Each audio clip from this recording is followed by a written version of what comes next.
Alright, hey everyone, this is Ash. Welcome back to the King's Speech. So we're going to dive into the next part of the Battle Angel Alita read through in just a second here. Just a few quick notes and updates and things before we dive into the series. So I was working on a script for my One Piece video. I was hoping to get it out soon-ish. But unfortunately there's more ideas in there that I wanted to talk about than I anticipated. So unfortunately, I'm probably going to have to wait till Sunday until I can tighten up the script a little bit and get my thoughts a little bit clearer before I put that out. I know a lot of you probably aren't fans of the series at this point, but for those who are, video will be coming, but I just want to make sure I tweak and get all the pieces right before I put it out there, because I don't want to do like a half-assed job on it. That's the first order of business. The next one has to do with a little bit... So basically I put out a poll on my Twitter, I think a few months ago now, asking if people preferred either recorded videos or live reactions to read-throughs and reaction stuff do on my channel. And I think back then the majority was on the side of the preferred recorded videos, but with everything going on right now, and since my own personal circumstances have changed a little bit, I wanted to get a vibe on what the current fan feeling is on that stuff. So if anyone has any opinions on this, I do have a poll on my Twitter running right now. It's at twitter.com/KingCocoaButter if anyone's interested in voting on that, whether you prefer live reactions or recorded videos. So you can either vote on that, or you can just tell me in the comments below for this video if you prefer one over the other. If you have any specific reasoning why you prefer recorded to live, that's also great. So you can say, you prefer live because you like interacting with or asking questions or posting comments, or you prefer recorded because then you can go watch it on your own time, whatever the reason is. So if anyone wants to give me their input on that, that would be greatly appreciated. So without further ado, let us dive into Battle Angel Alita with Chapter 12, How Grave a Sin It Is to Dream. As we see things, adult Koyomi now, or actually probably more teenage Koyomi, with a big X drawn over the sign saying "We want hope." Looking very grungy. As we see the Scrapyard Southern District, and we see Koyomi, 14 years old, running through the rain with her jacket over her head. As you hear, "Sir, can you spare?" He's like, "Shoo, go away." And he's like, I haven't eaten in 3 days, please."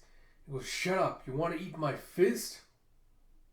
The next page, you see a blam as a taxi comes flying out of nowhere and takes and just slams into the person and sends him flying. And you see Koyomi hopping out of the way and watching as the taxi zooms by and splooshes some water on her. And he's like, "Hey, stupid bastard." And you see, hee, a patient. It's like, time to operate. Oh, so you see both. So the person that was begging for scraps and the other person they were talking to both got run over by the taxi. You see a bunch of people popping out of the sewers and everywhere else dressed in doctor's clothing. As they go, "Bum's got no chips, let's check." And they rip off the raggedy clothing. Ooh.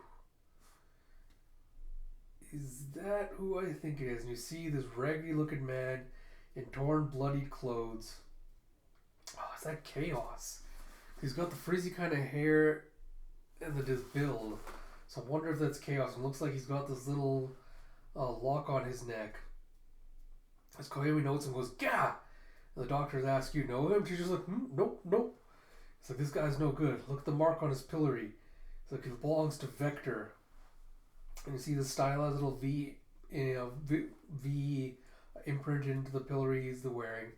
And the doctors go, "We don't need that kind of grief. Leave him be." And you see Koyomi walking away as the doctors move on to the next one and go, "Street surgery." It's like, "Pay for gawking." And you see as they bring him back to life, he's like, "What'd you do to my body?" He's like, "Pay by the month." It looks like they put him into, I want to say, a robot body. And you see Koyomi coming back later going, "Eek, still there."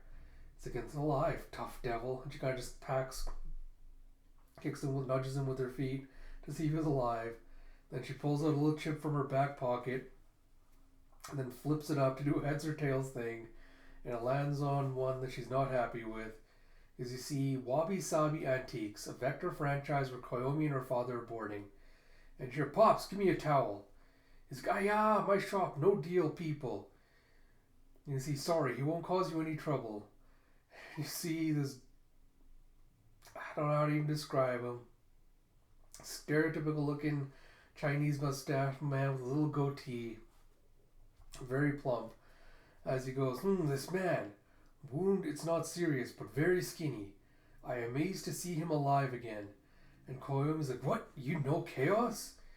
And he's like, shortly after mess with Barjack, I happened in Mr. Vector's building that day. You see Vector going, I heard your last broadcast, Chaos. Why does a radio star need a black market broker? And you see Chaos going, I was told that you hold the greatest authority in this city. I want your help. Take a look at this. And he unrolls these blueprint maps as he's like, a tower to Tafari's? He's like, you got planned to make tower 2.5 kilometers high with discard materials to connect Tafari's with surface. We all thought he crazy. And Chaos goes, Tafari's and the surface must learn to coexist. But if that is ever to happen, the scrapyard must first unite under one cause. Will you help me? And Vector goes, a fool's errand but well thought out. There's no law on how high we can build. And he goes, but this part. He kind of points at something, so Chaos comes in closer. And Vector grabs an ashtray and just smacks him over the head with a crack as he comes in. And Chaos is like, what was that for? He's like, stop! Oh, and you see Vector's goons coming up. And they start laying into Chaos with a bam, whack, slam, fuck. And you see the man going, Mr. Vector, good man. Who is this guy? Is he giving a name? I guess his name is Wabi Sabi. Wabi Sabi goes, Mr. Vector, good man, but he real scary. I realized in you. And you see Vector lighting up a smoke as one of his goons goes, kill him. Vector's like, nah, bring the cuff. And you see Chaos just coughing and huffing as he's trying to recover from his beating. And Vector goes, I was born in a poor village on the outskirts. I came to this town when I was 40 years ago. I was surrounded by hoodlums, con men, and psycho bastards, but I survived and gradually built up a reputation. All thanks to a certain talent I have. I can see in an instant if someone is lying. See it in his eyes, even if he's a cyborg. And you see a bloodied and beaten Chaos staring up at him as Vector goes, and looking into your eyes, I can see that they aren't clouded at all. You believe your words with all your heart. And you see Chaos just kind of taken aback by this and goes, then why?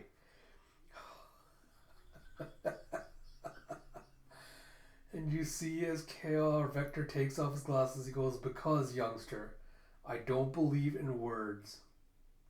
And you see him having these narrow, shifty-ass looking eyes. Oh, man, I just love how effectively you can use eyes like this to characterize a person. And you see Vector's just kind of overcome with shock and despair. Chaos overcomes shock and despair as Vector goes, I'll keep you alive for now. And you, what are you doing? As they put the lock on him. And he goes, come again on this day next year. If you can still talk about your silly dream, then I'll decide whether to kill you or set you free. And you see the rain pattering outside as Wabi Sabi and Koyomi sit down to have some tea. And he goes, few more days is 1 year. And she goes, and on the next page you see Koyomi going, here. She places a hot bowl of soup in front of Vector. Oh, fucking Vector. Oh, my brain is just disintegrating today. Messing up the names more than I should in front of Chaos. And she goes, he made it for you. Be grateful. Oh, you see poor Chaos, just tears streaming from his eyes as he's like, thank you. And he kind of slowly picks up the spoon and starts slurping the soup. Koyomi's just like, huh. And you see, Koyomi, bring me some booze. And you see your father just reaching out drunkenly from his bed as she tosses the can and goes, shut up, drunkards should stay in bed. And you see Chaos kind of registering it as he goes, Koyomi? She goes, so you finally noticed. I was supposed to be sold off to pay for Dad's operation, but Mr. Vector, So but I don't need to explain. You've got your psychometry. Here, another gift from the shopkeeper. You owe him one. And he's give whip as she tosses Chaos a short sword and a rolled up scroll. And he's looking at it in shock as she goes, your sword and your plans. In the end, they made their way from Mr. Vector's place to here. The shopkeeper's giving you a special deal. They're free. And you see Chaos just completely shocked and taken back by this as he starts just completely breaking down. And he just starts wailing and crying over it. And Koyomi gets irritated and moves off to another room. And she goes, the surface and Tafare's coexisting? A tower to Tafare's? It's all talk. He's all talk. He always has been. She goes, so why? Why does my heart ache? And then she looks over to the side where she still has her camera from Buick. She goes, Mr. Buick, Fury, the barjack guys, Master Den, I don't know what's right anymore. I can't believe in anything anymore. And she kind of just falls to her knees as she starts to cry a little bit. And you have the next page. It's rare for the rain to let up like this as you see the clouds part and the sun shining down. As Vector goes, do you know what day this is? And his secretary goes, yes, I've kept her schedule open for the whole day. But what do you expect from that young man? Do you really imagine he'll show up? Vector's like, expect? It's like, I just stay on my guard. He goes, call the bodyguard too. And she goes, as you wish. And we have Barter Street across Gate 2222. And you see a bunch of trucks pulling up. You see a market, a guide, a hotel, and a trade center. All starting to open up, it looks like. As we have, so your Chaos. The Koyomi told me all about you. Get on, I'll take you to farm. You see Chaos is kind of trembling as he's finally removed. Is he removed or is he still wearing it? So he's wearing this whole original cloak and hooded things back on. You can see his hand kind of trembling as he's trying to pull himself up onto the trailer. And you see, hey, hold on. You never told me you were giving a ride to a dirty hobo. He's like, ish, dummy, I don't like it either. My Koyomi saved us and Barja caught us. We have to return the favor. And he goes, and look at him. Used to be a radio star, and now he's nothing. And you see as Chaos is listening to it, he kind of closes his eyes, and he staggers away. As the guy calls out, hey, wait, where are you going? And you see Koyomi on the phone in the next panel going, you didn't get on? Why not? He's like, how should I know? He wandered off like he was sleepwalking. Koyomi was like, that punk. All I did to arrange that. Where did he go? It's like, he wouldn't. No way, but... And she runs into her room and grabs the dusty camera off her table. As you see Chaos staggering through what I assume is the town. And you can see everything's kind of like a mirage haze around him. As he goes, at long last, I've come to understand. And you see, thank you for coming. The boss is waiting for you. As these two robots let him inside this gate. And he has to speak of dreams, to stir people's hearts, to gain their trust, and then let them down. It's a sin. And you see Vector standing next to this cybernetic looking guy. As he goes, Master Pismo, what do you think? And you see the guy, assuming that's the bodyguard, looking over at Chaos. As Chaos going, at last I understand how grave a sin it is to dream.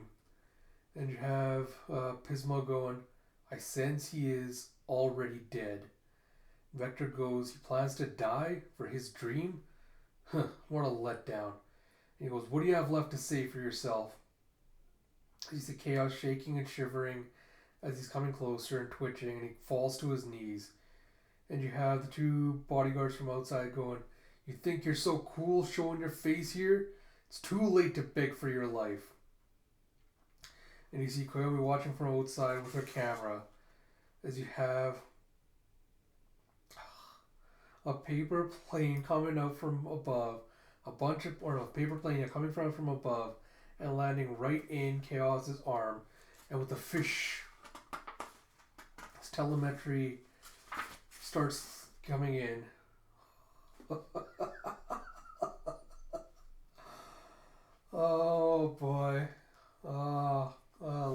this, and you see him just starting to flash through as he witnesses everything Alita's gone through in the first half of this.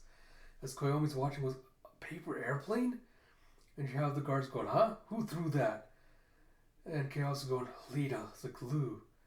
And you have, was it Pimzo? God, I cannot remember names today for some reason. Pismo. Pismo going, And you have the guards going, I want to fly a paper airplane too. So give me that.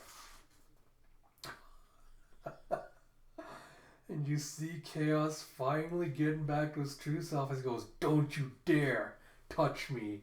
He pulls out his sword and just starts slicing around him as he cuts the guards apart. They fall together in a heap. They're like, "Huh?" It's like, "Why you?" He's like, "My body, I can't move it, so get off of me." So he just did a bunch of minor cuts on all the wires so that all their arms and things fall apart and they kind of fall together. Koyomi was like, "Oh, he drew the swords." And you see her taking pictures and like, "Hey, no photos." And Pismo's like, He severed the power lines and neural circuits of all three of their bodies, rendering them immobile. Such keen skill. And you see Chaos just kind of whipping his sword as the samurai would like clean the blood off of it. He goes, "Feudal sword art, Hanaogiri." You have Hanaogiri sandal strap slash. And Vector's just amused by all this. He goes, "Looks like this is where you come in, Master Pismo." And Pismo starts stepping forward as he goes, "Hanaogiri, certainly an exquisite technique, but only capable of defeating a novice.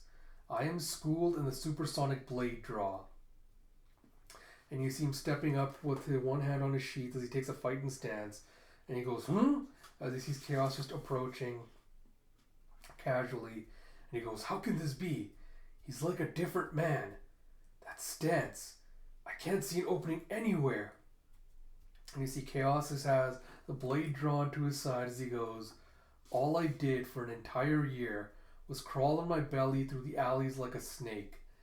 I haven't started anything, Vector." And you have Pismo going, "Supersonic!" And you see a ka-ting as you see this brilliant panel as they both exchange blades.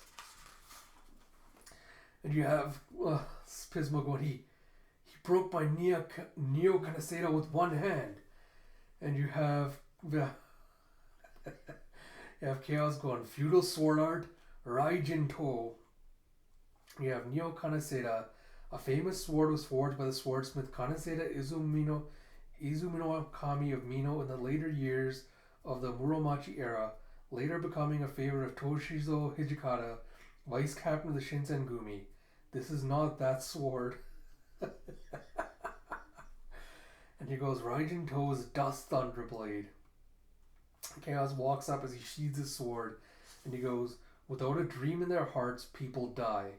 But if you carry your dream around without acting on it, it rots anyway.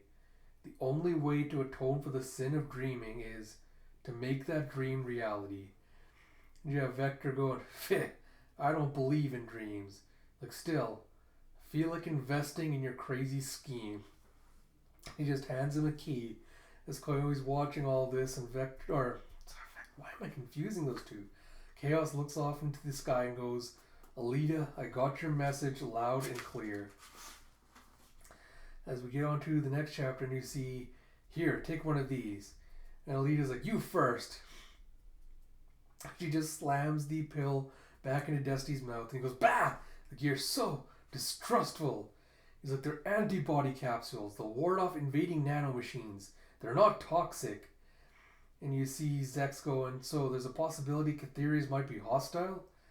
And either Alpha or Swolf go, "Even it is with our heroic lineup, I doubt we'll face any real threats."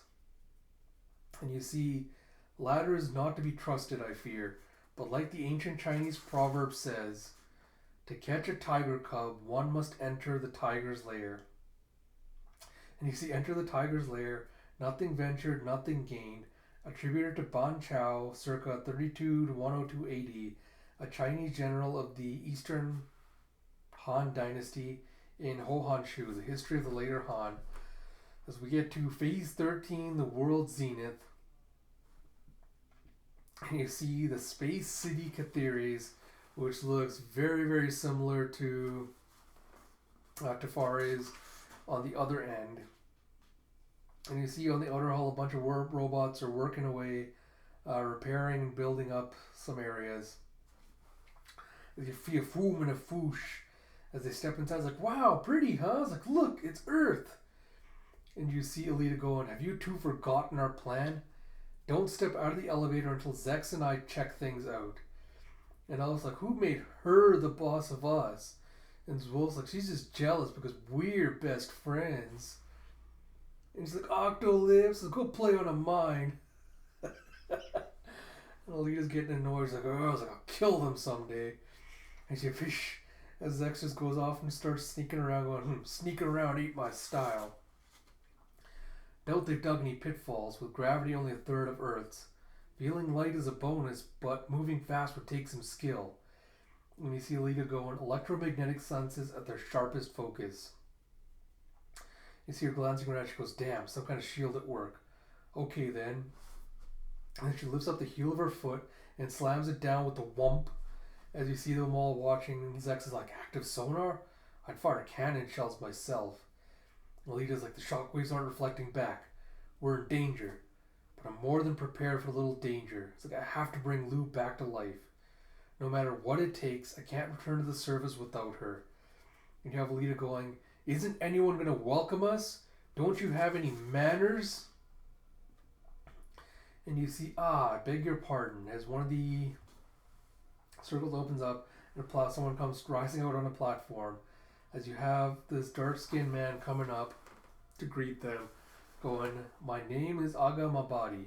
I'm the High Technocrat Minister and Assistant Chairman of Ladder. And you see him walking up to Alita as she goes, not a hologram, normal body temp, flesh and blood, unarmed. And Zex is like, echolocation this time. I'd snap a couple of limbs first. And you have, welcome to Catheres. This is the world's zenith. And you have Alita going, my name's Alita. And Aga just kind of looks at her before he walks a little bit closer.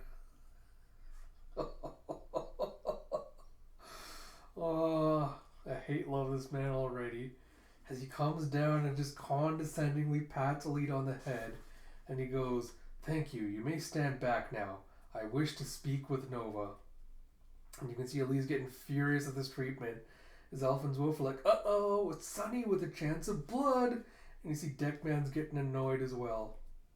As Aga just walks right by her. And they're just like, huh? And Zex is like, is saving her pal that important? Where's her pride? And you see Aga coming up going, Desti Nova, you are our son.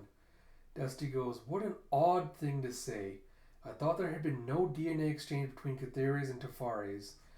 And Aga kind of just points up a finger as he goes, the Gene Project. He goes, also called the Genetic Engineering Nurtured Extra Intelligence Project. Ladder developed it 150 years ago.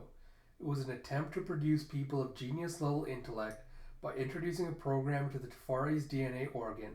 By nature, a genius is a danger to a well-ordered society. However, Tafares represented a safe test environment isolated from the outside world. 99% of those born with abnormally high intelligence exhibited mental instability and committed suicide or were disposed of for genetic crime. Out of the remaining 1%, those who outwitted MIB and survived the hardships necessary to make it here number only 4, including you. Knows you have passed the test. You are our son. Everyone, Elves, Wolf, Zex, and Alita are all just giving each other looks as Alita's like, Nova. And he goes, of course I knew that Mr. Roscoe and I had been manufactured. Mr. Roscoe must have found out when he reached the DNA organ. Unfortunately, he could not bear the truth. His psyche was insufficiently diabolical.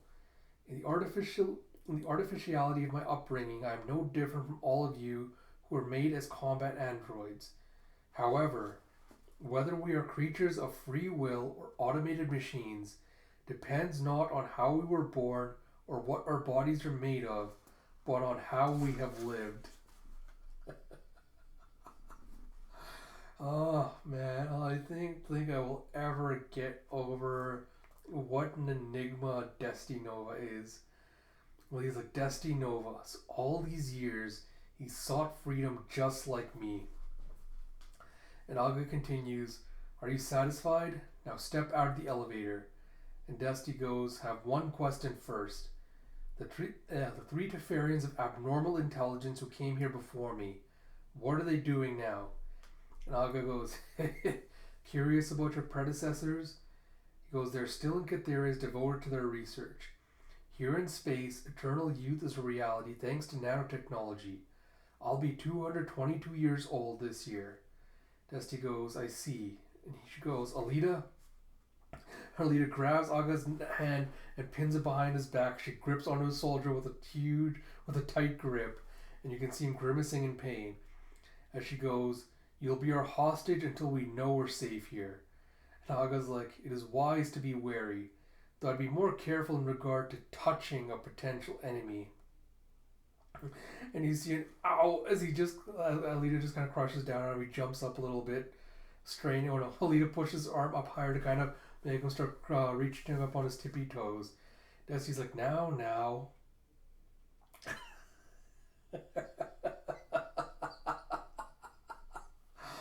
I love Zex. Zex is just like pouting to the side, like, oh, I want to fire something off. And it's like, huh? And you see a squeak.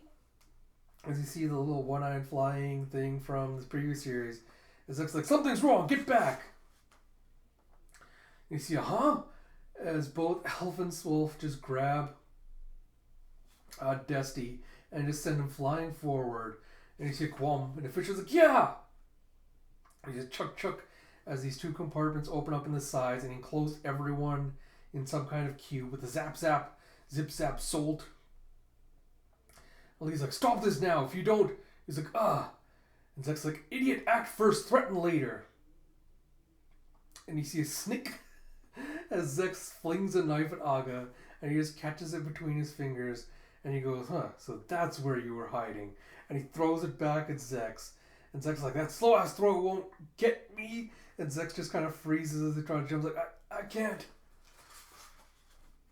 And you see it move as the knife just takes Zex right between the forehead and then gets encased in a cube. And you see on the next one, Aga just does a flip and gets out of Alita's lock. And she's like, it's like, but he's flesh and blood, he can't. And Aga just kind of forces Alita to her knees by putting his hand down. And he goes, you're built a little differently from the other androids. Took physical contact to access you. Alita's like, I'm not a robot. She goes, I get it now. He isn't stronger than me. They've hacked my body. You see a thump as Alita kind of falls even further down. And Aga goes, as punishment. Fucking hating this asshole more and more. It was as punishment for twisting my arm. Give my shoe a kiss.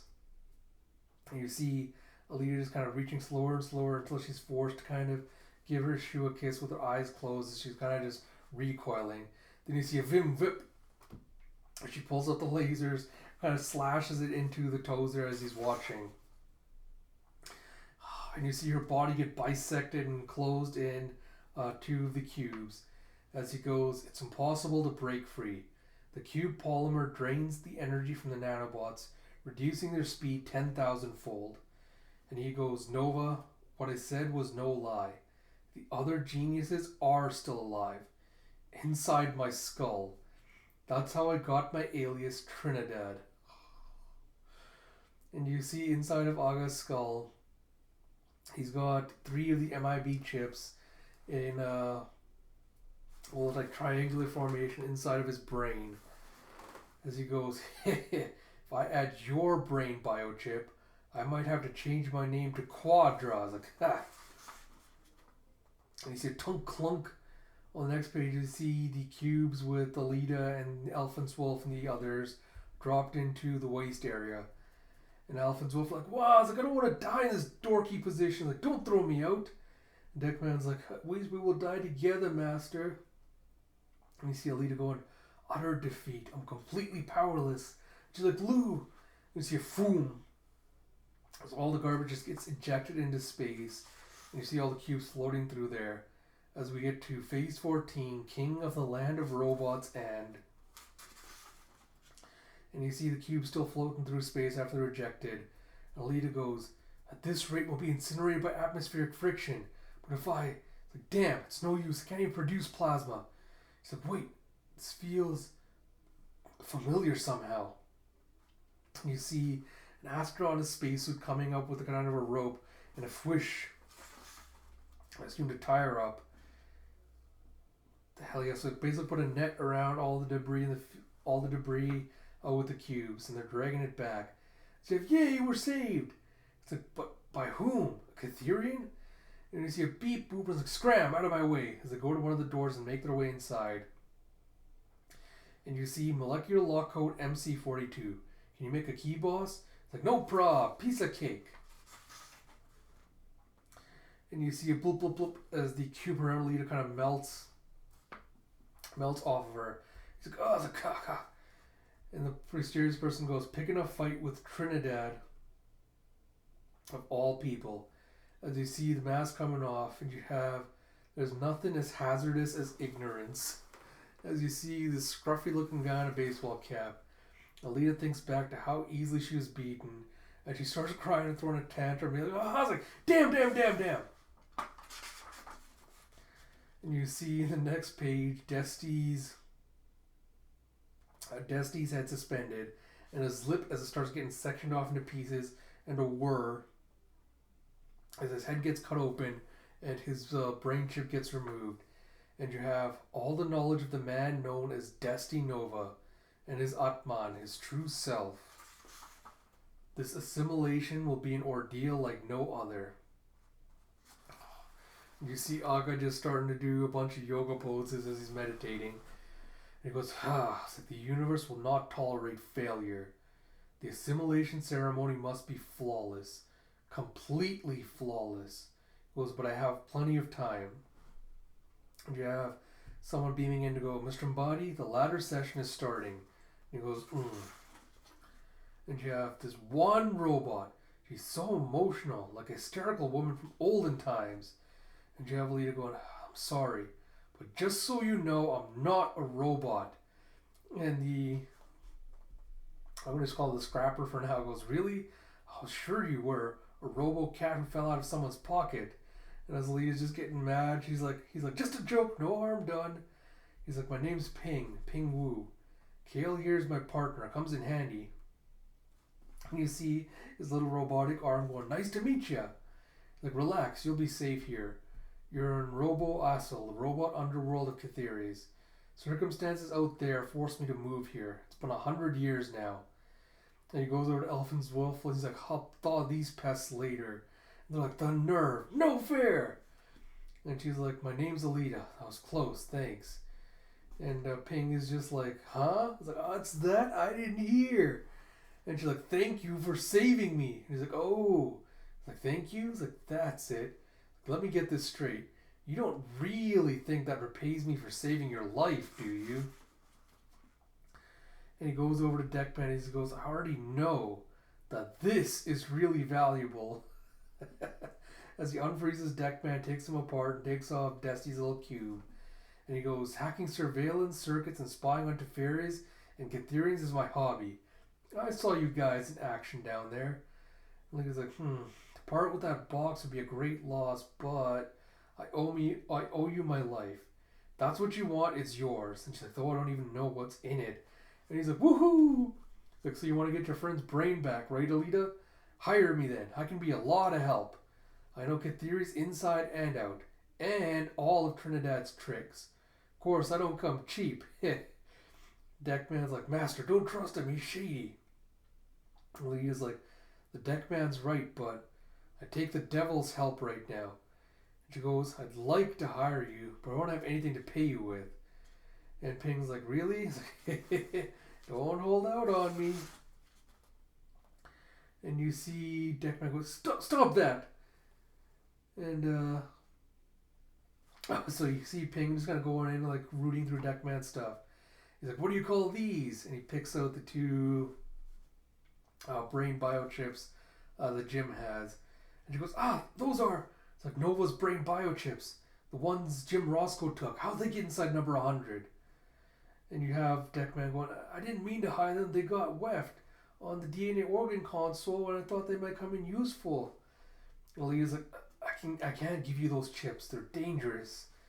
And Ping's like, they'll fetch a good price then. Could bring me millions if I make the right deal. He goes, what do you mean dangerous? You don't give a crap what this info will do to the world, do you? No need to play goody-goody with me. We're birds of a feather. You'll go to the wall for your pals and kill anyone who irritates you. To hell with morals and laws. Who cares whether strangers die or live? It's all right about you. It's all about you.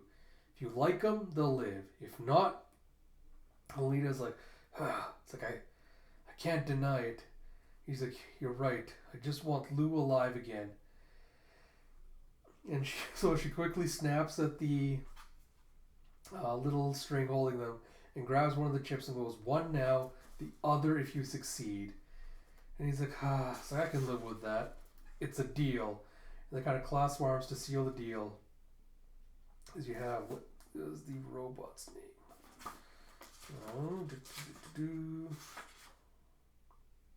Oh, Kale. And Kale goes, boss, we got trouble. Landa Nom Nom is pissed. Ping's like, you found her already? It's like, well, duh. It's like, oh, come on, guys. As he beep beep, he's like, what's up, everybody? And you see these weird-ass assortment of robots coming up to Ping. As you have Pip Pip Pip, it's like, Ping Wu broke robot-style law. Saved one who's not to be saved. Landa Nam Nam will not forgive. Ping's like, now, let's not be so serious. And you have Landa Nam Nam says, eject into space. We will carry out command. And you see them grabbing Alita and Deckman trying to pull them out. And Alita's like, get your grubby hands off of me, you blockhead robot. And she just breaks apart the hands with like, scratch. And she goes, I don't need a whole body to deal with you. And she punches up and just obliterates one of the arms. And you see a borp borp as the other robots start pulling out drills and all sorts of other weapons to take them on. And she goes, which one of you's Landa Nam Nam? I'll take them on. And you see a whoa as Ping jumps in the middle and goes, time out, calm down, all of you. And Alita's like, don't stop me. I'm in the fighting mood now. Ping's like, cool it, chill. What's the point of robots hurting each other? And she spins out flying into the wall with a smack. And she's like, who you calling a robot? And he goes, talk to Landa myself. You see the other robots go and we will defer action. And you see inside the outer wall, as you see a maze-like corridor as they're walking through it, Ping goes, you grow attached to robots after living with them for a century. They're descended from bots bought here from all over the solar system for the big repair job 190 years ago. So they're all different models. Excuse me.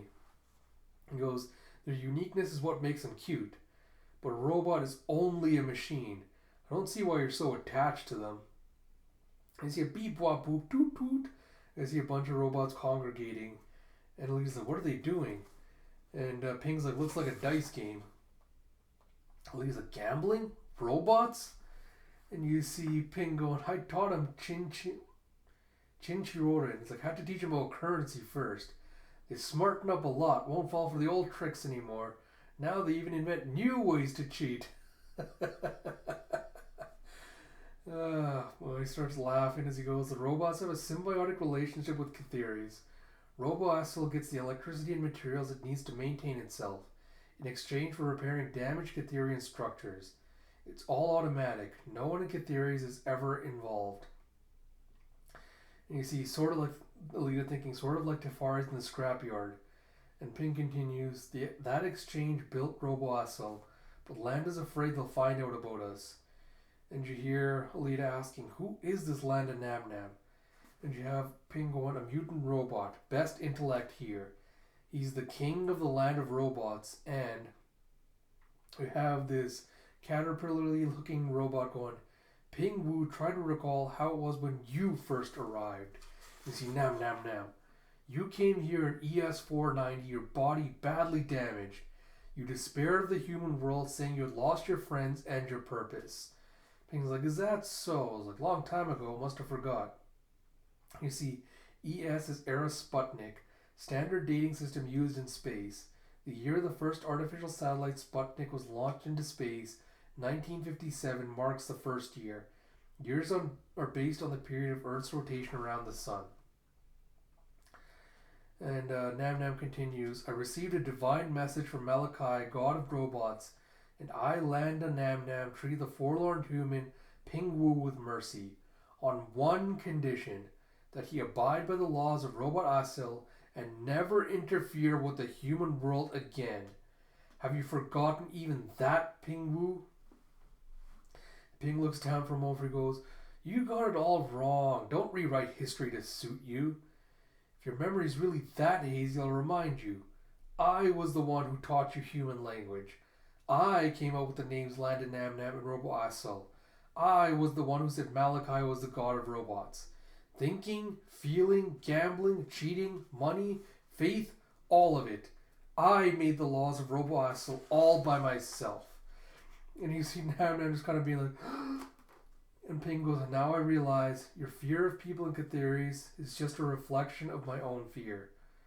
Consciously and unconsciously, I used you all as a firewall to protect me from that world. And then Nam Nam continues, so then, if you have broken your own law, will you now forsake us and return to the world you fled? It's like, Ping, my friend, you found a reason to live again? Ping goes up and gives him a hug as he goes, I'm just a scoundrel. I can only repay kindness with wrongs, but I'll never forget you.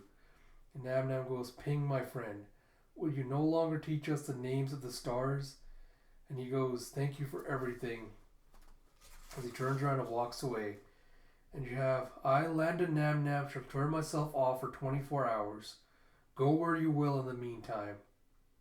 And you see him powering down with a mirror. As Ping walks back to Alita, and she goes, you're such a jerk. And you see Deckman just crying tears out. As you have Landa Nam Nam, the king of the land of robots, and my friend. He goes, tell me something I don't know. As we get to chapter 15, I'm sure we'll meet again. We got, look, I see him pulling up this cube of the blueprints of Tefari's, I assume. And Ping goes, this is a blueprint of the incubator where Tefarian brains are integrated. Your friend must be in here somewhere. And you see Alita starting to tear up, and she goes, Lou. And Ping's like, do you have to cry every time? And he said, but like, why would they do such a horrible thing? And Ping just starts laughing. He's like, that's funny. And he goes, right and wrong, it's all in the eye of the beholder, isn't it? Those brains could be the happiest ones in the world for all you know. Alita's like, there's no way. What the hell do you mean? He goes, it's a long, long story. Want to hear it? She's like, tell me. And he goes, the incubator was created to augment a public order system called Unanimous. Even the robots of RoboAsiel get into fights and deceive each other. But no Catherian has committed suicide or a crime or even fought in the last 100 years. Actually, it's dull. But from another perspective, it's a pleasant, perfect society. It's possible thanks to an intracranial security system called Unanimous. Catherians have nanomachines called peacekeepers installed in their brains. On the surface, it's just a handy computer implant that lets you access the Malachi net on the fly for any data you might want. But its real function is to enforce laws on the synaptic level.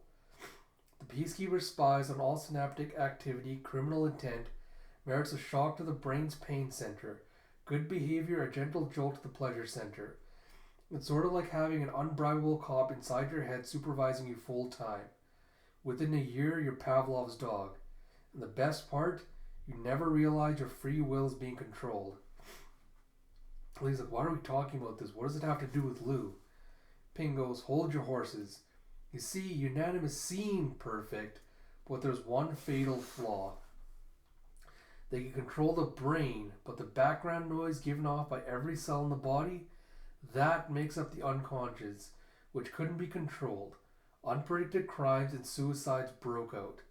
Then a scientist from Tefari's proposed a novel solution to this difficult problem. Tefarian brains that had previously been tossed out as waste products were recycled and connected, living on in a collective dream world, a vast inner fantasy called the Argonavis. They probably don't even know they're nothing but brains. Alita's like, so Lou is dreaming? He goes, when Catherians sleep, the Peacekeeper is deactivated and they're automatically connected to Argo Navis. To put it bluntly, it's a public toilet for the Catherian unconscious. Alita's like, ugh, I want to kill everyone who did this to Lou. Ping's like, why the rush? Humanity's on its way out anyhow. Alita's like, please get Lou out of there as quickly as possible. And he goes, easy for you to say. Incubator block is in the deepest part of Catherius with the highest security. How are we going to pick out just one person out of 20,000 unlabeled brains? And even if we do get her out, what will you do with her then? Where will you run carrying that slimy blob? Well, he's like, I don't know. Figuring all that stuff out is your job. He's like, that's right. Just remember you'd be up a creek without me. And then he stands up and he's like, first, we'll have to escape from Catherius. And she's like, what? He's like, hold on. That wasn't part of the deal. He's like, don't panic. We'll come back. Landa told us to hightail it out of here. And Alita's just kind of giving him the side eye. She's like, right, Landa, the last pal you betrayed. I don't trust this guy. What if he goes back on his word and runs off after we leave Catherius? And Ping's like, what's that wary look about? He's like, don't trust me? Like, fine, I'll let you in on part of my plan. And he goes, every 10 years, Catherius puts on his biggest event, the ZOT tournament. 3 months from now, we march in as an official team, look for an opening, and make off with the brain. Sounds exciting, right? And you have Alita asking, who's on this team? Like, you guys, of course. He's like, stealing's my game. I'll leave the fight scenes to you. You have Deckman going, Master, number 100 things we should go. And she's like, you too? And he goes, we need time and electricity to repay your body. We can't get those here. And you have ZOT tournament is short for Zenith of Things tournament. It began as an experiment to see how robots would fare against trained soldiers. And Ping goes, then it's settled. Trust me. Lea's like, says the thief. And Kale goes, boss, ladder session is about to start. And Ping's like, want to take a peek and see just what a shithole this world really is? You see Toomp Toomp as Aga's walking through this area. What looks like a clear floor and a little aquarium underneath. And you have, Mr. Mbadi, sir, this gentleman has a gift for you. And you see, we've tested it for safety, sir. And you see, And you see him picking off this lid off this container filled with ice cubes. As the mysterious hooded man goes, choice ice cubes from Saturn's rings. And you see a plish as he drops what I assume is some kind of syrup on it. And you have Aga picking up one, plopping into his mouth, with a crack and a scrunch just chewing on it. He goes, good. Like, thank you, I accept. The man goes, then the matter we discussed. And you see in the next page this round table as the council's getting together to discuss events. They go, in the name of peace and happiness for all humanity, I hereby convene the 1355th session of Ladder, the Solar System Treaty Mediatory Council. And he goes, before we begin, please allow me to present Mr. Fournier, whose predecessor, Mr. Dupuis, passed away from spontaneous human combustion. A phenomenon in which a human body catches fire with no apparent cause. And you see a cack because you see these little goblin things just cleaning out the ears of this morbidly obese looking ugly ass fellow who goes, how do you do? As Swift once advised us, eat the children. Thus I have bought a specialty of my country, roasted infant meat hominid. Ugh. And you see Jonathan Swift was 1667 to 1745, is a British satirist and author of Gulliver's Travels. The first person that spoke was Ladder Chairman Yannick. And Alita's like, infant meat hominid? And Ping's like a non-sentient species, genetically engineered for human nutrition. Amino acids, vitamins, minerals, a perfect balance since they're so similar to us. Frankly, I prefer chicken. See on the next page, Republic Venus, second planet from the Sun, radius at equator 6,052 kilometers, period of rotation 243 days, period of revolution 224.7 days. And you have ES-242, first Venusian space colony built in orbit. Republica of Venus, consisting of several colonial states, founded. Terraforming projects progress. Planet has mean surface temperature over 400 degrees Celsius, 90 millimeter mercury atmospheric pressure, and a sky covered by a dense cloud of sulfuric gas. Construction of huge solar shield at the Lagrange point cools atmosphere with current surface temperatures of minus 50 degrees Celsius. Ownership of Enceladus, the icy moon, required final stages of terraforming, in dispute with the Jupiter Union, thus terraforming only half finished. Floating cities 8 kilometers above the surface. You have Lagrange points, or points near two orbiting masses where the gravitational pulls cancel each other out, stabilizing the orbit of a third mass. Proven by French mathematician Lagrange, 1736 to 1813. And you have Enceladus is a moon also known as Saturn II, radius at equator 251 kilometers, discovered in 1789 by Herschel and named after a giant of Greek mythology. And you have no poison, radiation, nanomachines, or harmful protein detected. It is deemed safe as the food just goes through a scanner. And you have Jupiter's sister, Union Chief Delegate Dotarov 68. It goes, it seems Mr. Fournier has misunderstood. We did not come here to dine. And Fournier goes, apologies, I forgot Jovians have no tongues. Next time I shall put motor oil on the menu. And they go, we object to that remark. It is an outrage. And you see Ping commenting, Venusians don't get on with Jovians. These two superpowers dominate the politics of the solar systems. Jeff Lee asking, are the Jovians robots? And he goes, they claim to be cyborg, and non-humanoid models are all the rage right now, apparently. And you see Jupiter System Union, ES-263, the first colony is built on Ganymede, one of the Galilean satellites. ES-300, the Jupiter System Union declares independence, with colonies not only on the Galilean moons, but also on the Trojan asteroid clouds along Jupiter's orbital path. It maintains a healthy economy due to the wealth of mineral resources on the asteroids and the abundance of the nuclear fusion fuel helium-3 in the Jovian atmosphere. ES-316, work begins on the Toposphere project, a giant shell to provide living space for Jupiter. Of the 16 original moons, all but 3, Europa, Ganymede, and Callisto, each too urbanized to sacrifice, have been consumed to provide materials for the unfinished Toposphere. Jupiter and Venus both claim rights to Saturn's satellites in the asteroid belt to use as resources for their terraforming efforts. And we see, getting really into the politics, as you see Fournier just munching on some meat as he goes, let's leave the boorish Jovians aside. Surely the always amenable orbitarians wouldn't refuse. And you see quick.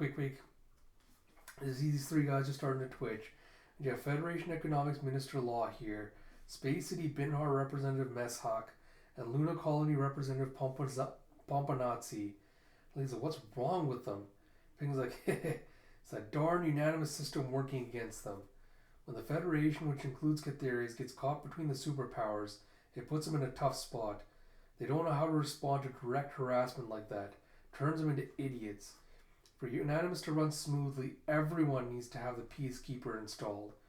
And you see Binhar is the space city diametrically opposed to Catheres, pumps oxygen and seawater from the surface via the orbital elevator for export to the colonies. The corresponding surface gate is Nezzer. And you have Earth Orbitary Federation. The orbital ring system is an orbital ring of two masses wrapped in a tube and spinning in opposite directions. Supports the diametrically opposed orbital elevators. The advantage of this structure is that the elevators can be constructed in places other than the equator on any desired latitude and longitude. You have Earth Cradle of the Human Race, ES-55 Good Geocatastrophe, a giant meteor impact near Japan almost wipes out the entire population of the planet. 70 years later, Malachi, an AI that managed to survive this extinction-level event, implements the Rehabilitation Settlement Project, sending pioneers to other planets to dilute the danger of extinction. ES-218, the orbital ring system Jacob's Ladder is complete. The settlement project shows steady progress, but Earth is forced to alter its role after the colonies declare independence. ES-301, Earth and the lunar colonies declare the formation of the Earth Orbitary Federation. ES-387, Ladder, the Solar System Treaty Mediatory Council, is founded on Space City Catheres. Their unique history and political circumstance make the character of the Federation complex. Although weather patterns on the surface have been stable for 2 centuries, open redevelopment and transportation are still restricted by treaties. You see, the skyhook is the link between the orbital elevator and the orbital ring. The orbital ring system has undergone many repairs, and its roles and functions have changed dramatically. You see a little diagram of each of the areas. As you have, again, you have Aga just popping in another ice cube and going, no need to eat that. As Forney is like, say what? And you see a bunch of others like whispering to him, like, oh, all right, so take yours to go. It's like, Chairman, let's move on. He's like, of course. And you see Ping just smiling as he goes, keep your eye on him. The so-called assistant chairman Ladder's top dog. Alita's like, does he have a peacekeeper too? And Ping goes, most likely. Not that it does much good. That one's a mystery. And you have the census result for the frontiers have been released. The rate of Methuselization is comparatively low and the birth rate exceedingly high, especially in the minor colonies of the asteroid belt. As a consequence, the Union has notified Ladder of a large-scale military action plan including a hunt for juveniles. And you see Methuselization is halting the aging process by installing personal nanomachines in the body, thus making immortality a reality. Methuselah, as a figure in the biblical book of Genesis, is purported to have lived 969 years. And you have the rate of new birth is an issue, but we most firmly oppose such extreme measures. And the Jovians go, we didn't ask you. The Union holds all rights to the asteroid belt. And you have, I object. When did we agree to that? And you have, the asteroid belt is a donut-shaped region between the orbits of Mars and Jupiter, in which most of the solar system's asteroids are found. And Alita's like, why call out the army against children? And Ping's like, good question. Up here, children aren't allowed to exist by law. No one ages, so there's no need for progeny. In fact, they're a burden. Fear of a new generation and fear of runaway nanotech. Those are the only things that trump the superpower's petty interests, and they're the reasons Ladder exists.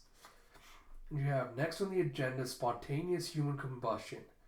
No one knows the cause, but at this rate, scientists fear it may lead to a sudden extinction of the human race. And you see Haga standing up and going, moving on, I would like to discuss the pros and cons of superluminal research, specifically a faster-than-light transporter replicator. By joining an EPR communicator with nanotechnology, a transporter of interplanetary and perhaps intergalactic proportions could be created. Please refer to your monitors for details. And you have EPR communicator, named after Einstein, Podolsky, and Rosen, who advanced the EPR thought experiment as an argument to refute quantum mechanics using relativity's concept that communication is impossible at speeds greater than that of light. Ironically, the experiment was verified by experimental violation of Bell's inequalities, and EPR became the name for a superluminal communicator that used electron spin. Whew! And the Jovians go, scan an object, transmit the data, assemble via nanomachine. But this would require new nanomachines which would violate the ban on nanotech research. And the original object remains in place with humans. This would cause the so-called alias problem. And Aga goes, true, and yet, what if there was a theory that allowed complete control of nanomachines? It would render the 200-year-old ban on nanotech research and generational genocide meaningless. It is possible with the theory of Karmatron dynamics. And you have alias problem is a problem accompanying the digitalization of humanity. If two human beings with the same memories, personality, and physical structure existed in the same society at the same time, it would presumably cause not only an existential problem, but also social unrest. And you hear, if that's true, nanotechnology is appealing. It's like, no, it's too risky. And you have Fournier going, remember all the teenagers who played with nanotech only to create gray goo? Shall we go back to that era of terror? And you see Grey Goo is jargon for a disaster brought about by self-replicating nanomachines running amok. The Jovians go, is that your fear? Just remember, Mr. Mbadi has been the boldest crusader against nanotech crime. He is the hero who chased Dr. Varys, the most heinous villain in history, to his defeat on Pluto. Surely everyone knows of his courageous exploits. They've been made into countless novels and dramas. And you have True. His word has immense value. So how long would it take to prove this nano-control theory completely? Naga goes, if you would allow me 30 years. We have the last topic on the agenda, and this is the most urgent. Do you have a It's like the incident at the Olympus spaceport on Mars. Alita just pings and goes, Mars. You have Olympus is the only public spaceport on Mars operating despite the Civil War. For a month, it has been occupied by guerrillas known as the Army of the New Third Reich. This port is operated by Olympus Payline Co., which is financed by Ladder. We cannot ignore the situation. This new Third Reich seems to be a nationalist neo-Nazi religious cult. The details are unclear, but we cannot underestimate the danger.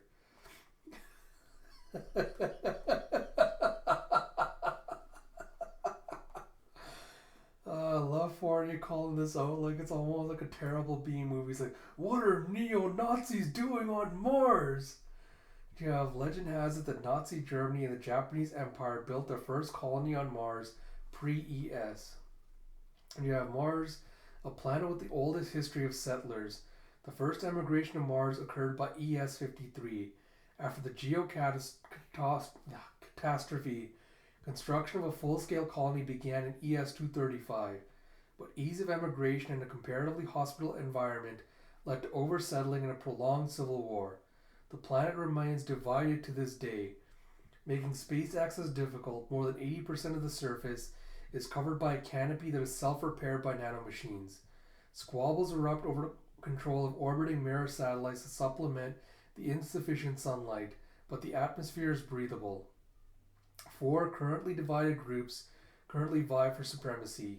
The MRH was Mars Republic here, Mars Republic Army, funded by Republic Venus to unify Mars and make it join the Republique, and MFB, Mars Front der Befreiung, funded by the Jupiter Union to unify Mars and make it join the Union, Mars Kingdom Parliament, Ladder spearheaded attempt at a constitutional monarchy, and Army of the New Third Reich, an emergent group calling itself the Last Battalion that aims to unify Mars, resurrect the Third Reich, and conquer the entire galaxy.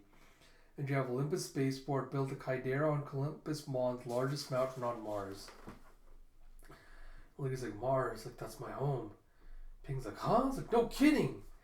She's like, I can only recall bits and pieces. Like war. There was a war. He's like, war? He's like, there's always been war on Mars. She goes, no, a big war. Big enough to destroy entire planets. And you see Alita start leaking tears. Like, I was like, why am I crying? My chest hurts. It's no use. I can't remember. And you have Ping going, are you talking about the terraforming wars? That was over 200 years ago. And she's like, 200 years? He goes, there was this hacker at the end of the Great War. Stole some Methuselah tech from a lab on Venus. Spread it all over the net. Ladder was set up as a result, and then a ceasefire. He's like, how old am I again? Alita's like, and if I'm still alive, Erica could be out there too. She must be alive. I know I'll see her again. And you see again, having to go, send the Union space fleet to bomb them. Like, now we see your fangs. We mustn't damage the port. Send aid to the local forces. Put them to use. And you have Aga going, I've taken the liberty of inviting a special guest to weigh in on this matter. And he goes, come in. And you see this young woman cradling a teddy bear, surrounded by a few guards. He goes, the new Queen Lemuria of the Mars Kingdom Parliament. And you see the man earlier that gave him little Saturn ice cubes as they all come in. As we get to chapter 16, I'll put this world right. And even though we're over an hour now, I'm going to keep going because I cannot stop at this point.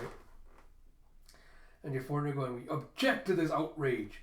The Union demands an explanation. And Aga goes, the Mars Kingdom Parliament is recognized in the Treaty of 387. And you have the Mars Kingdom Parliament's Queen, Lemuria, going, oh dear me, I've caused quite the commotion. What are they so angry about, Joe? And you see, well, ma'am, as you know, because of their thirst for territory, these countries sponsor our enemies to fight a proxy war on our soil. And you see the mysterious hooded figure is Minister Joe Han. And so Lemuria goes, so they're angry because their minions are not here as well? I thought everyone knew we were coming. And Johan goes, no, we are here solely at the discretion of Mr. Mbadi. And you have, it is vexing that I do not have a gun in my hand. As you have the other mysterious person is General Yazuiji. He goes, the assassin of our king may be in this room. Lemuria is like, calm yourself, General. We did not come here to obtain vengeance or make war. And she goes, Koenig, say hi. And you have the Hovians going, Koenig? It's like, that's German for king. It's like, what, a toy bear? And you see the bear just putting up a hand going, hello all, how do you do? They're like, it's like, it can't be. It's like, did King Remsen hide his brain in a teddy bear to escape assassination? Like, this is unexpected. Contact the Liberation Front at once. Lemuria just pats it on the head, like, well done. And Johan goes, ahem, that was ventriloquism, the Queen's little joke. Ah, boy. And you see in the next page, they're all just kind of relaxing in the side room. As we have, I wasn't sure how it would turn out for a while there. Johan's like, but let's be glad for even 3 months of aid. If we can recapture the spaceport Ladder will owe us a debt. You have the final of the Queen's retinue Queen's escort Zazie going, so this means I can finally get back to the battlefield. I just don't feel at home here. And Johan's like, Zazie, we have one more job to do. Leviathan 1 is at point L2. We must rendezvous there with the New Order Support Corps. And you see point L2 is one of the 5 Lagrange points of the lunar system, and New Order's Ladder's interplanetary keepers of the peace under the command of Aga Mbadi. You have Lemuria going, gosh, look at all these fish. I've only ever seen them in books. Are they all real, Joe? And he goes, yes, they are. And Mbadi comes in and goes, yes, they are. All real live fish. And Johan's like, Mr. Mbadi, I thank you for your help. It was only your strong support that bought the session agreement. And he goes, I only did my duty. And Johan goes, Queen Lemuria, look who's here. It's Captain Mbadi, the man you've been longing to meet. And she comes and says, oh my. And he's like, do you like the aquarium? And you see her doing the ventriloquism with Koenig pointing at him, going, he's not like the guy on TV. Lemuria's like, don't be rude, Koenig. And Aga's like, I'd like to have an audience with you while your ship prepares for departure. And Zazie's like, Your Majesty? And she goes, don't worry, Zazie. I've got Koenig with me. You don't mind if I come along? He goes, as you wish. He takes her into his room where he goes, the finest attraction of the Catheria's aquarium, the Astro Ocean. He takes her into see this beautiful, beautiful aquarium. Lemuria's like, it's like a dream. Naga's like, she's like a child. And he goes, to forge true peace and order in the universe, I would like you to trust that these are my only goals. And she goes, one day when peace returns to Mars and the terraforming is complete, if we create an ocean of our own, would you share some of these fish with us? And he's like, of course. Aga's like, of course. And she just sparkles and smiles. Aga's just like, Aga's taken back by how pure and innocent it is. So that's a promise. He's like, such a sweet smile. Almost makes me forget who I am. It's like, snap out of it. He goes, I haven't made this public yet, but I'd like the Kingdom Parliament to be the one to unify Mars. And you have, is that so? As Koenig just pops his head up. And he just kind of cocks an eyebrow as Koenig continues. Both the MRH and MFB kill our children or capture them for use in a juvenile infantry. Ladder is the main proponent of this abomination. And Aga's like, once the nanotech control theory is completed, the child-killing policy will be moot. Just give us 30 to 50 years. And Koenig's like, you'll be an old granny by then. Lemuria's like, oh dear. And Aga goes, the Kingdom Parliament has refused Methuselization. Do you mind telling me why? And Coney goes, we're born, fall in love, have children, and die. The Kingdom Parliament wishes to preserve this natural cycle. And Aga goes, that's fine for an age of war. Yet in peacetime, don't you think people will be strong enough to accept that they will age and die?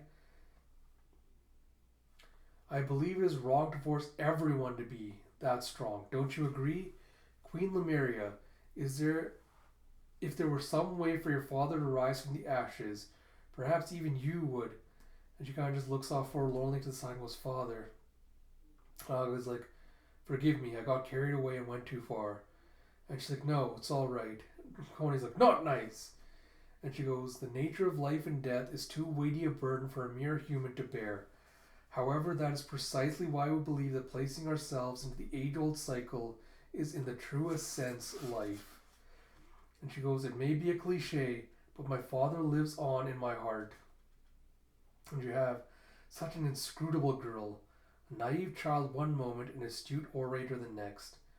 I the one being tested here? And the next one she does a pose, she's like, death may come, but my ambitions will live on.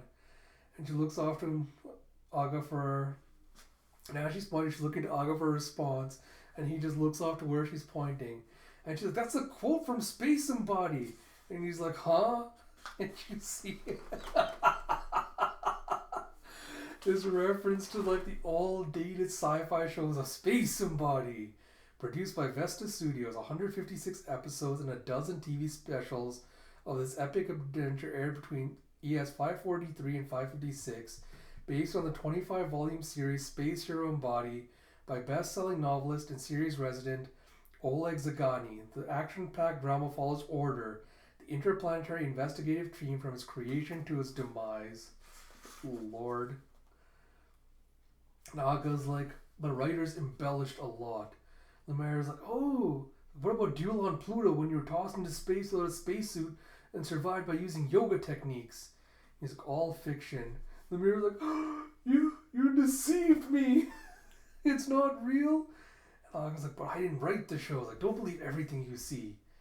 And you see Coney going, in 473, Dr. Varys committed unspeakable acts of nanoterrorism, but was vanquished on Pluto. The Order perished save for Captain Aga Mbadi. That's what the history books say. And he goes, yes, that's fact. And he said, what about your romance with Lakshmi? Did that really happen? And you can see him looking forlorn as he goes, Lakshmi was the only woman I ever loved. But the truth was different from the novels and the TV series. So I'll probably go back at some point and read the characters' names, because I don't think it's relevant at this point. And you can see him thinking back as he goes, Charon, the moon of Pluto, hung over us, as if it could drop from the sky at any moment. And you see two people in space which have methane snow fell upon the minus 230 degrees Celsius dust, and we were alone, the only two left. The rest of my crew had all been killed. I had to bet that one of Varys' underlings might come to confirm our deaths. I cut all power to our spacesuits except for minimal heat so as to conserve the batteries. With yoga techniques, I lowered my breathing and heart rates and entered a near-death state. And you hear, I'm cold, Captain. And he goes, but Lakshmi hadn't mastered that technique. And so I lied to her. And he says, go to sleep, Lakshmi, I'll save you. And he goes, I lied to her. She believed what I told her completely and drifted gently to sleep like a baby. The slightest agitation in my breathing would have meant failure. In that moment, as the warmth slowly faded from Lakshmi's body, the soul of the man who loved her died with her. And he's looking at his hands as he goes, my entire crew died in that battle. Only I, their captain, survived. What did they all die for? The answer is obvious. To bring order to the world. As he clenches his fist and he goes, every decision I made was correct. And about the results, I have not the smallest regret. And you can see Lemira just crying. She's like, I'm so sorry. Never meant to open old wounds. And you have Conan going, runny makeup, Lemira. And he goes, those days are long past. But this is strange. I've never told that to anyone before. Why did I tell you? It's like, I'm not the hero from TV. I'm sorry to let you down. And she goes, not at all. Knowing that someone like you really exists made my whole journey worthwhile. And she goes, but before you save the world, you must save yourself. You can see him again reacting in shock at how wise she is. And you can see him watching as the Samoyed one, I assume the ship that came and takes off. And he goes, Aga goes, what is this? This weight on my heart. It's like, I want to cry out, Your Majesty, the one who ordered your father's assassination was me. He's like, oh, Queen Lemuria. He's like, I swear, I will put it right. He kind of grabs his hat from his head in frustration, tosses it to the ground. And he goes, this entire world. And you see on the next page, as the ship has departed, you see Johan going, what's wrong? It's like the starboard side feels a bit light. And you have a robot going, mass reads in usual range. And the pilot's like, if you say so, Samoyed Mon, maybe it's my imagination. And Zazi's like, I'll go check outside. And you have Lemire going, be careful, Zazie. See Zazie heading out in a spacesuit. As you have, we got a problem. Someone's coming to check on things. It's like, I thought you hacked the AI sensors. And you see Alita and Ping trying to hitch a ride on the ship, going undetected, and they couldn't do it. And it has, I could fool machines, but it's hard to put one over on human intuition. And you have a ship, Zazi's bringing up her blade, and she comes over to the side and starts banging on it. She hears a tonk tonk, and you hear shh, and you see a schwack as she puts the knife into the thing, kind of cuts it down to make a hole. And you see Ping and Alita just kind of dodging off to the side, backs pressed against the incision, hoping she doesn't see. And you see Zazie just kind of looking around through the hole she made to see if there's anything there. And she backs away with the knife and goes, whoo!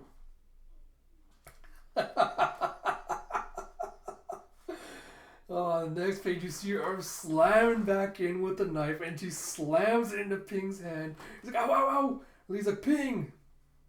And you see a scratch as she jams her foot in and makes a hole, and she goes, what do we have here? Looks like I've caught some stowaways. And I think, that thing, I'm going to have to end it, even though it's a little bit left. I will save that for another video. Oh, God, so tempted to continue, but it's almost an hour, 20 minutes for this video.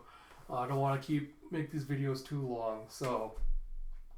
again, a few thoughts. I'm not going to do a full review until I've read through the entire volume. I've had time to kind of like gather thoughts.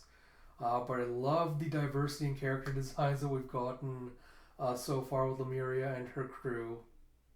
They're all extremely unique, diverse designs. I'm loving them all so far. Zazi's a special favorite. I love her design and her personality thus far. I love also how quickly Aga's been given so much more depth and nuance than from the initial kind of introduction of like, oh, he's an egomaniac. So I'm loving kind of little backstory bits and like the bits of characterization and humanization we've gotten of him thus far in relatively few chapters. Like I'm pleasantly surprised at how well condensed that was into the few chapters we went through. That said, I will say it was a little bit exposition heavy once we got into the ladder meeting, with kind of giving details on like Jupiter and Mars, like all the different factions. So that's probably something I have to go revisit and kind of refresh my memories on, just to absorb all the details of who's who, which factions are there, and all those things. So I wish that had been a little bit better done, with like exposition had been given to us in bits and pieces rather than kind of all at once introduced to the factions like that. But I guess it is going to be relevant and important since we're going to Mars. We kind of needed that a little bit of exposition dump to keep everything going. That said, like I mentioned in my previous videos, the plotting has been incredibly tightly focused and written, which is one of the things I'll commend this series for over Alita, which at times was a little bit like tonally inconsistent, and story-wise was a little bit directionless at times. But so far, Last Order has kind of been like on a direct beeline to exactly what it wants to talk about, and it doesn't waste kind of any unnecessary emotions. So I really appreciate that. Looking forward to more. I'll try to get out another video if I can tonight, because I really need to finish. I really need to finish this volume tonight and see kind of where the story's heading to from there next. So I'll try to get to that this evening and hopefully have that released. And then hopefully tomorrow I'll have another Vinland Saga video out along with another read through of Lazarus.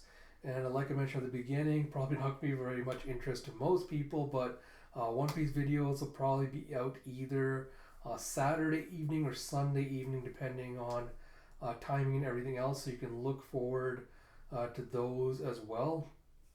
And like always, if you like my videos, please do like, comment, subscribe, all that good stuff, or recommend it to friends who you know that might like my content. And like I mentioned at the beginning, if anyone has thoughts on if they prefer recorded to live reaction videos, you can vote on my poll on my Twitter, or you can just leave a comment below here to let me know. And until next time, this is Ash. I'll talk to you all later.